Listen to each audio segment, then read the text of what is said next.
खंड 3 रचनात्मक लेखन, पाठ 22 सार लेखन, समरी राइटिंग। किसी दिए गए गद्यांश या अनुच्छेद में कही गई मुख्य बात को संक्षिप्त करके अपनी भाषा में लिखना ही सार लेखन कहलाता है। सार लेखन किसी पठित गद्यांश का भी हो सकता है या किसी अपठित अंश का भी। छात्रों का भाषा पर कितना अधिकार हुआ है, वे किसी अंश को पढ़कर उसे कितना समझते हैं, इन सब की जानकारी के लिए प्रायः अपठित गद्यांशों को सार लेखन के लिए दिया जाता है। छोटे बच्चे किसी गद्यांश में कही गई अनेक बातों पर प्रायः एक साथ ध्यान केंद्रित नहीं कर पाते, अतः उनसे अपठित गद्यांश का सार लेखन कराए जाने के अलावा उस गद्यांश में कही गई बातों पर अलग अलग प्रश्न भी पूछे जा सकते हैं। इन प्रश्नों के उत्तर छात्रों को बाद में सारांश लिखने में भी मदद करते हैं। इसके अलावा उस गद्यांश का उपयुक्त शीर्षक भी छात्रों से पूछा जा सकता है। अतः प्रायः अपठित गद्यांश को पढ़कर समझने की क्षमता तथा समझी हुई बातों को भाषा में ठीक प्रकार से अभिव्यक्त करने की क्षमता को विकसित करने तथा उसका परीक्षण करने में सार लेखन एक उपयोगी विधा है। बड़ी कक्षाओं से छात्रों से अपठित अंश का केवल शीर्षक तथा सार लिखवाया जा सकता है तथा छोटी कक्षाओं के बच्चों से अपठित अंश में आई प्रमुख बातों पर छोटे छोटे प्रश्नों के उत्तर, सारांश तथा उपयुक्त शीर्षक तीनों बातें पूछी जा सकती हैं। सार लेखन के लिए महत्वपूर्ण बातें। गद्यांश को 2 से 3 बार ध्यान से पढ़िए तथा यह समझने की कोशिश कीजिए कि लेखक क्या बात कहना चाह रहा है। जो भी महत्वपूर्ण बात कही गई है उस अंश पर पेंसिल से रेखा खींच लीजिए। जो भी प्रश्न पूछे गए हैं उनके संक्षिप्त उत्तर अपनी भाषा में दीजिए। प्रश्नों के उत्तर गद्यांश में आई बातों पर ही आधारित होने चाहिए। अपनी ओर से कोई नई बात नहीं लिखनी चाहिए। सारांश मूल अंश का लगभग 1/3 अंश होना चाहिए। सारांश में वे सब प्रमुख बातें अवश्य आ जानी चाहिए जो मूल गद्यांश में कही गई हैं। समस्त गद्यांश को पढ़कर उसके केंद्रीय भाव को भी समझने की कोशिश करनी चाहिए। गद्यांश का शीर्षक इसी केंद्रीय भाव पर आधारित होना चाहिए। चाहे प्रश्नों के उत्तर हों या सारांश, अपनी शब्दावली तथा भाषा में ही लिखे जाने चाहिए। सार लेखन के उदाहरण। 1. पक्षी मनुष्य के मित्र होते हैं। जानते हो कैसे? कुछ पक्षी छोटे छोटे कीड़े मकोड़े खाकर फसल की रक्षा करते हैं। कुछ पक्षी मरे हुए पशुओं को खाकर वायु को अशुद्ध होने से बचाते हैं। तोता और मैना को लोग अपने मनोरंजन के लिए पालते हैं। ये मनुष्य की बोली बोल सकते हैं।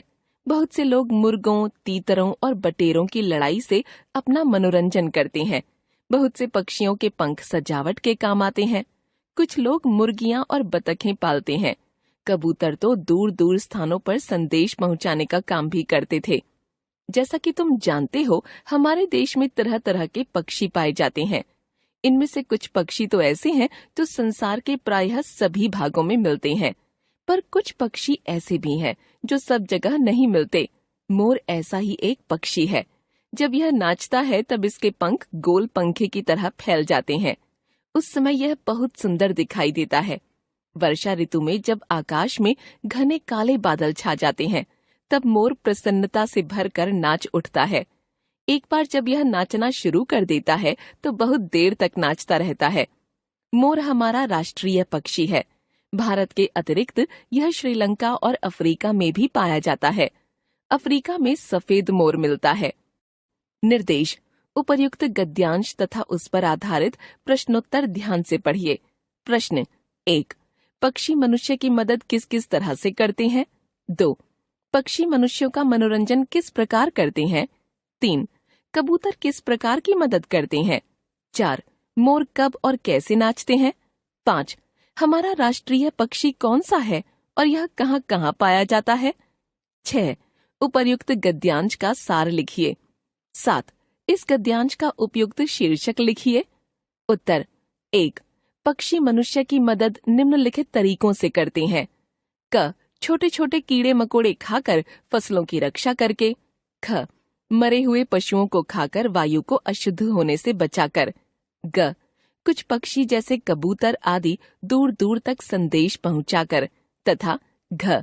कुछ पक्षी मनुष्यों का मनोरंजन करके। 2. अलग अलग पक्षी अलग अलग तरह से मनुष्यों का मनोरंजन करते हैं। तोता, मैना मनुष्य की बोली बोलकर लोगों का मन खुश करते हैं, तो बहुत से लोग तीतर, बटेर, मुर्गे आदि की लड़ाई देखकर अपना मनोरंजन करते हैं। 3. कबूतर लोगों के पत्र तथा संदेश एक स्थान से दूसरे स्थान पर पहुंचाकर मदद करते हैं। 4. वर्षा ऋतु में जब आकाश में काली काली घटाएं छा जाती हैं, तब मोर नाचते हैं। नाचते समय इनके पंख गोल पंखे की तरह फैल जाते हैं, जो बहुत सुंदर लगते हैं। 5. हमारा राष्ट्रीय पक्षी मोर है। यह भारत के अलावा श्रीलंका तथा अफ्रीका में भी पाया जाता है। 6. सार पक्षी मनुष्य की अनेक प्रकार से सहायता करते हैं, इसलिए वे मनुष्य के मित्र होते हैं। कुछ पक्षी मनुष्य की बोली बोलकर मनोरंजन करते हैं, तो कुछ एक स्थान से दूसरे स्थान तक संदेश पहुंचाने का काम करते हैं। कुछ पक्षी मरे हुए कीड़े मकोड़े तथा पशुओं को खाकर वातावरण को अशुद्ध होने से बचाते हैं। इन सब में मोर एक महत्वपूर्ण पक्षी है, जिसे भारत का राष्ट्रीय पक्षी होने का गौरव प्राप्त है। यह भारत के अलावा श्रीलंका तथा अफ्रीका में भी पाया जाता है। 7. शीर्षक पक्षी अथवा हमारे मित्र पक्षी।